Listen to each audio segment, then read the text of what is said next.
قرآن کریم میں اللہ تعالیٰ نے ہمیں جو تعلیمات دی ہیں ایک مسلمان کو، تو بہت سی تعلیمات اسلام کی ایسی ہیں جس کا تعلق ایک فرد کے ساتھ ہے، ایک شخص کے ساتھ ہے، کہ ایک آدمی نے اپنی زندگی ذاتی حیثیت میں کیسے گزارنی ہے۔ ہماری زندگی کا ایک حصہ وہ ہے جس کا تعلق ہماری فیملی کے ساتھ ہے۔ فیملی کے ساتھ تعلق ہونے کا مطلب کہ ہم نے اپنی زندگی، اپنی لائف فیملی کے ساتھ کیسے سپینڈ کرنی ہے۔ اسی طرح ہماری لائف کا ایک اسپیکٹ وہ ہے کہ ہم جس سوسائٹی میں رہ رہے ہیں، جس سوسائٹی میں ہم سروائیو کر رہے ہیں،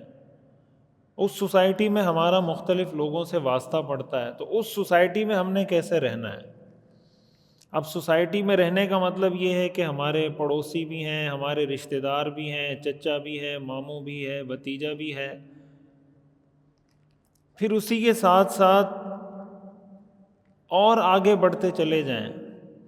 کہ ایک شخص دوسرے شخص کا پڑوسی ہوتا ہے، ایک گھر دوسرے گھر کا پڑوسی ہوتا ہے، پھر ایک محلہ دوسرے محلے کا پڑوسی ہوتا ہے، پھر ایک شہر دوسرے شہر کا پڑوسی ہوتا ہے، پھر ایک صوبہ دوسرے صوبے کا پڑوسی ہوتا ہے، اور ایک ملک دوسرے ملک کا پڑوسی ہوتا ہے۔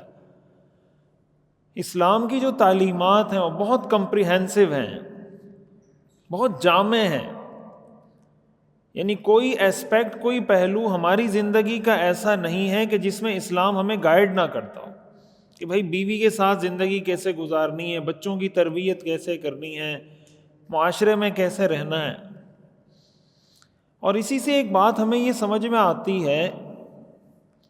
کہ اسلام کا جو تربیت کا طریقہ ہے، اسلام یہ چاہتا ہے کہ فرد کی اصلاح ہو، یعنی ایک شخص کی اصلاح ہو،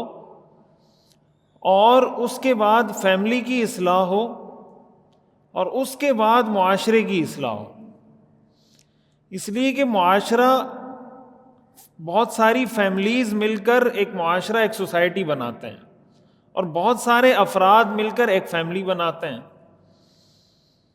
قرآن کریم میں اللہ تعالیٰ نے ارشاد فرمایا، یا ایھا الذین آمنوا علیکم انفسکم، اے ایمان والو تم اپنی جان کی فکر کرو، لا یضرکم من ضل اذا اہتدیتم، اگر تم ہدایت پالو تو کسی کا گمراہی پر ہونا تمہیں نقصان نہیں پہنچا سکتا۔ اب جو پہلا درس ہے اسلام کا وہ یہ ہے کہ سب سے پہلے انسان اپنی اصلاح پر توجہ دے۔ علماء نے لکھا ہے قرآن کریم کی اس آیت کی روشنی میں کہ معاشرے کی اصلاح کا سب سے بہتر طریقہ یہ ہے کہ معاشرے کا ہر فرد یہ سوچے کہ میں نے اپنی اصلاح کرنی ہے،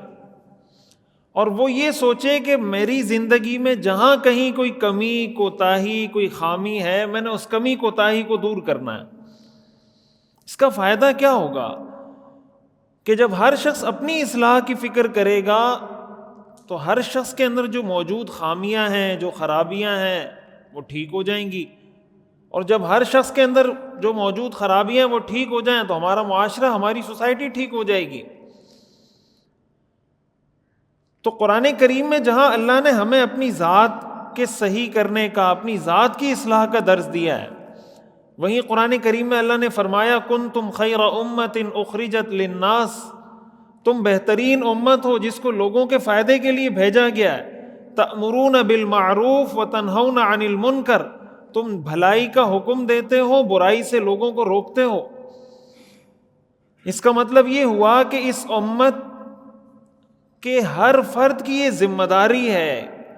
کہ اس نے صرف اپنی ذات کی حد تک منحصر نہیں رہنا، بلکہ اس نے یہ کوشش کرنی ہے کہ میری ذات سے میری سوسائٹی کو فائدہ ہو، میری ذات سے میری فیملی کو فائدہ ہو۔ حدیث شریف میں آتا ہے، رسول اللہ صلی اللہ علیہ وسلم نے ارشاد فرمایا، خیر الناس من ينفع الناس، کہ بہترین لوگ وہ ہیں جو دوسروں کو نفع پہنچانے والے ہوں۔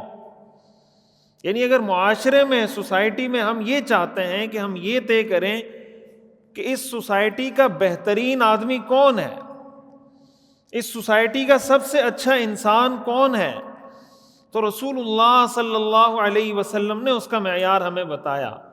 کہ خیر الناس من ينفع الناس، کہ بہترین لوگوں میں سب سے بہتر وہ ہے جو لوگوں کو فائدہ پہنچانے والا ہو۔ اس کا مطلب یہ ہوا کہ ایک مسلمان جب اپنی زندگی گزارتا ہے تو ایک مسلمان صرف اپنی ذات کے لیے نہیں جیتا۔ ایک مسلمان کی زندگی میں اور ایک غیر مسلم کی زندگی میں جو ایک میجر ڈفرنس ہونا چاہیے، جو شریعت نے ہمیں بتایا ہے، وہ یہ ہونا چاہیے کہ ایک مسلمان صرف اپنی ذات کے لیے نہیں جیتا کہ میرے پاس پیسہ آ جائے، میری گاڑی، میرا بنگلہ، میرے بچے اچھا پڑھ لیں، سب کچھ اپنی ذات کے گرد نہیں گھوم رہا ہوتا۔ علامہ اقبال رحمہ اللہ کا ایک شعر ہے نا کہ خدا کے عاشق تو ہیں ہزاروں، بنوں میں پھرتے ہیں مارے مارے، میں اس کا بندہ بنوں گا جس کو خدا کے بندوں سے پیار ہوگا۔ خدا کے بندے بہت ہیں، اسلام نے ہمیں جس طرح کا بندہ بننے کا حکم دیا ہے، اسلام ہمیں یہ درس دیتا ہے کہ ایسے بندے بنے کہ آپ کی ذات سے مخلوق کو فائدہ ہو۔ اور ہماری ذات سے مخلوق کو فائدہ کب ہوگا؟ جب ہمارے اندر یہ سوچ ڈیولپ ہوگی، یہ سوچ، یہ کانسیپٹ، یہ تصور ہمارے ذہن میں پیدا ہوگا کہ میں نے اپنی ذات کے لیے صرف نہیں جینا۔ اب دیکھیں، ایک شوہر ہے، عموماً ہمارے ہاں یہ ایک ڈیبیٹ چلتی ہے نا کہ بھائی شوہر محنت زیادہ کرتا ہے یا بیوی محنت زیادہ کرتی ہے، تو بہت سے لوگ یہ کہتے ہیں کہ بھائی شوہر اپنے لیے نہیں کماتا، اپنے بیوی بچوں کے لیے کماتا ہے۔ تو اصل بات یہ ہے کہ نہ تو شوہر صرف اپنی ذات کے لیے کماتا ہے اور نہ بیوی صرف اپنی ذات کے لیے کھانا پکاتی ہے۔ گھر کے اندر جو موجود خواتین ہیں، اگر وہ کھانا بنا رہی ہے تو صرف اپنے لیے کھانا نہیں بنا رہی، اپنے ہسبینڈ کے لیے بھی بنا رہی ہے، اپنے بچوں کے لیے بھی بنا رہی ہے۔ اور شوہر جب سوسائٹی میں جا کے کام کر رہا ہے، مزدوری کر رہا ہے، جاب کر رہا ہے، بزنس کر رہا ہے، تو وہ صرف اپنی ذات کے لیے نہیں کما رہا ہوتا، وہ اپنی بیوی کے لیے بھی کما رہا ہوتا ہے، اپنے بچوں کے لیے بھی کما رہا ہوتا ہے۔